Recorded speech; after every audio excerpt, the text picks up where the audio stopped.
আসসালামু আলাইকুম। আপনারা দেখতে পাচ্ছেন আরমান এগ্রো ইউটিউব চ্যানেল 15। এখানে দেখতে পাচ্ছেন আমি 30 থেকে 40 দিন বয়সে কোয়েল পাখিকে কী ওষুধ দিই সেগুলো দেখাচ্ছি আজকে।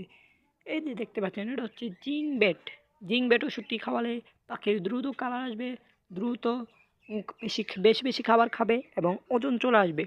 এটা হচ্ছে যে এসকাবেট কোম্পানির এডিই, এটা খাওয়ালে পাখির দ্রুত ওজন বৃদ্ধি পাবে।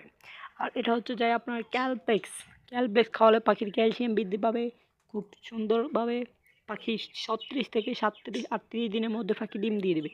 আমার এখানে সর্বোচ্চ গেলে 38 দিনে ডিম পেড়েছে পাখি। পাখি আমার এখানে 35 দিনেও ডিম পেড়েছে। তো আমি এর সাথে ইসেলও খাওয়াইছিলাম। তো যারা বলেন কোয়েল পাখি 45 দিনে ডিম পারে, মূলত এটা না। কোয়েল পাখি ডিম পারে মূলত 170 থেকে 180 গ্রাম ওজন হলে, তাই ওজন বাড়াতে হবে। আর যারা আমার ভিডিওটা দেখেছেন, ভালো লাগলে চ্যানেলটি সাবস্ক্রাইব করে দেবেন। আমার ইউটিউব চ্যানেলকে ধন্যবাদ।